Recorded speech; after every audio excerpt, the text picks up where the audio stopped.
What you see on your screen are scenes from Goma. Rebels of the March 23 movement or M23 armed group can be seen rallying in the city that they seized recently in the eastern part of the Democratic Republic of the Congo.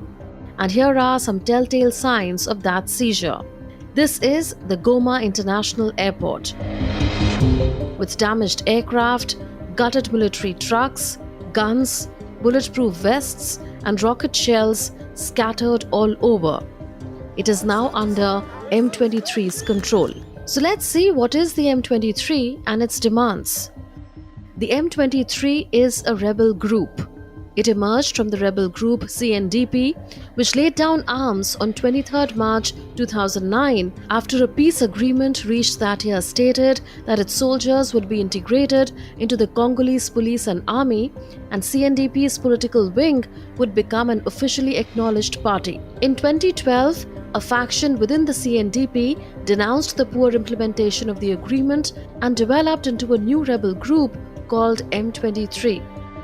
Besides proclaiming to enforce the terms of the 2009 peace agreement, M23 claims to defend the interests of Congolese Tutsi and Kinyarwanda speaking minorities. It says those minorities face threats from Hutu militias and the state has failed to protect them. It took joint military action by the FARDC or the Armed Forces of DRC and the United Nations to defeat M23 in 2013. Its fighters then fled to Rwanda and Uganda.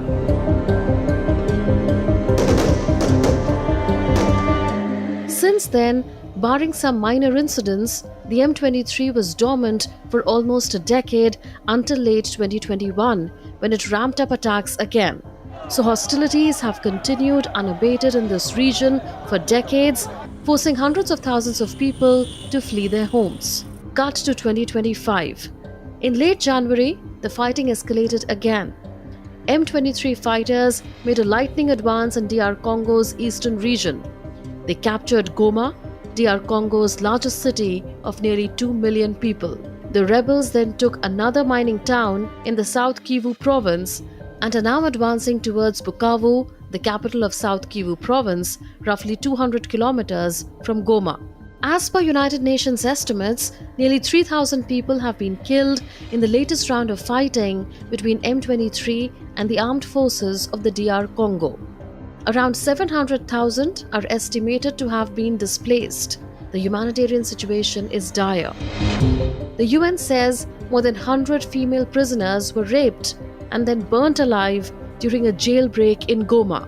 Depuis le 26 janvier, Since January 26, nearly 3,000 people have been killed and 2,880 injured. The real figures are likely much higher. In Goma on January 27, 2 hospitals were bombed, killing and wounding many patients, including women and children. I'm horrified by the spread of sexual violence, which has been an appalling feature of this conflict for a long time. par la propagation de violences sexuelles. And there are fears the hostilities could expand into a wider regional war beyond the borders of DRC. A intensifié son offensive. If nothing is done, it's possible that the worst has yet to come for the people of the eastern DRC, but also beyond the DRC's borders.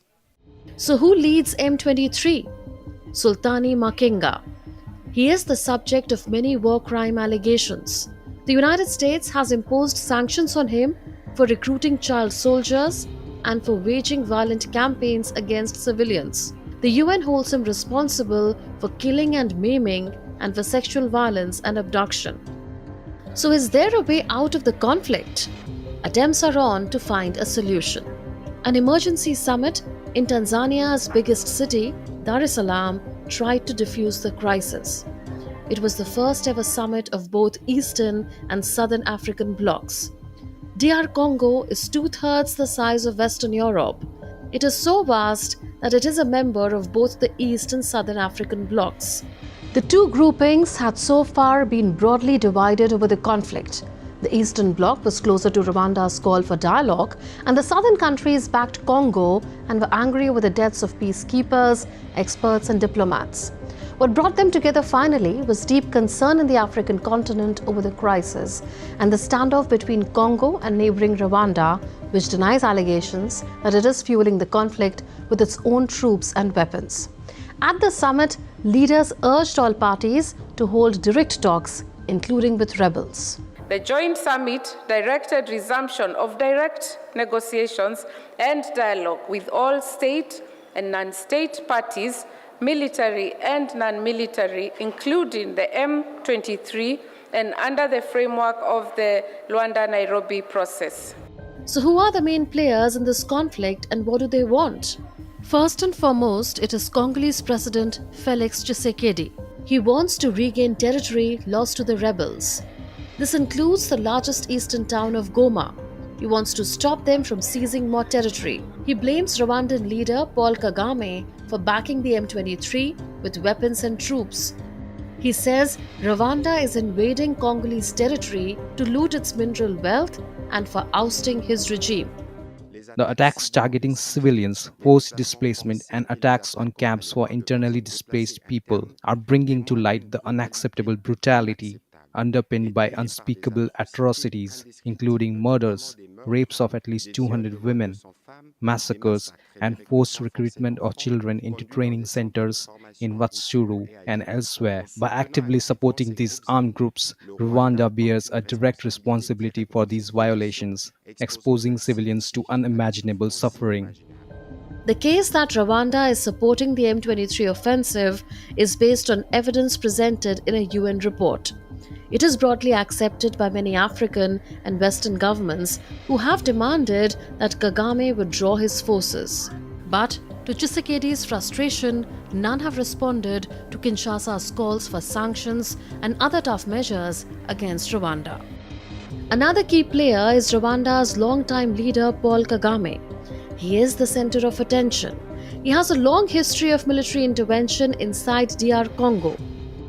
It is linked to the aftermath of the 1994 Rwanda genocide. Rwanda does not admit to providing military support to the M23.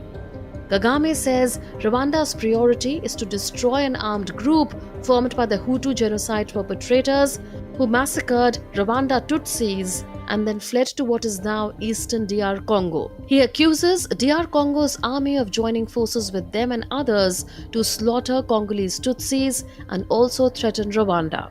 We categorically oppose the DRC attempts to portraying Rwanda as being responsible for the instability in eastern DRC.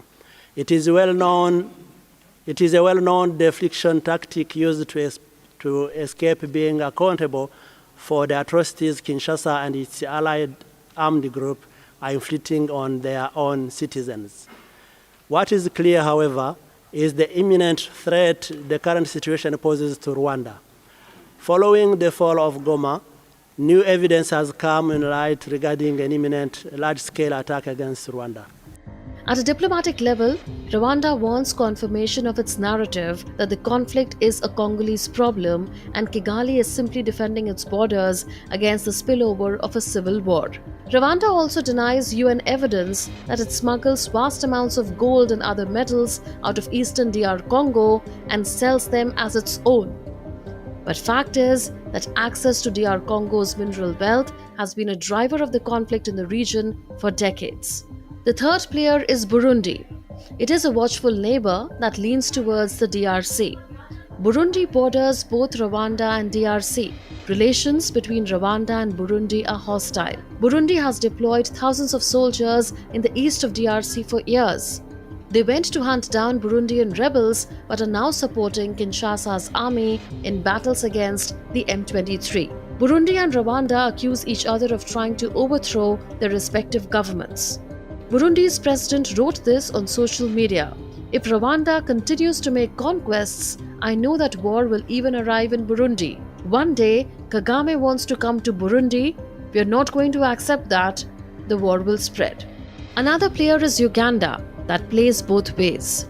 Uganda is not directly involved, but it also has troops in eastern DR Congo. These troops are helping the Congolese government with a different security threat, which is hunting down militants with Ugandan origins who are connected to the Islamic State group. But Uganda's role is confusing as it's working with the Congolese while also allegedly providing at least complicit support to the M23. UN experts say Uganda has allowed M23 rebels to use Ugandan territory as a rear base and supply route.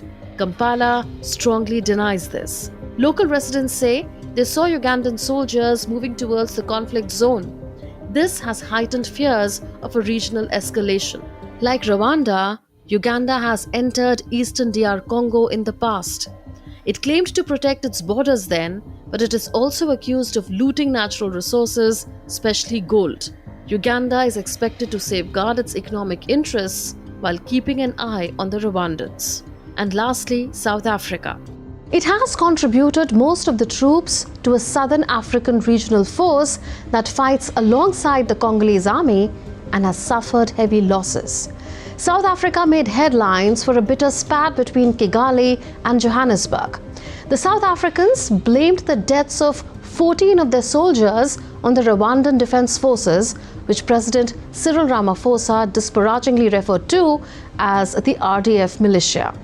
His defense minister claimed he had warned Kagame that any further shooting would be taken as a declaration of war. Kagame called the account of their conversation a lie. He called the South Africans a belligerent force that must leave DRC.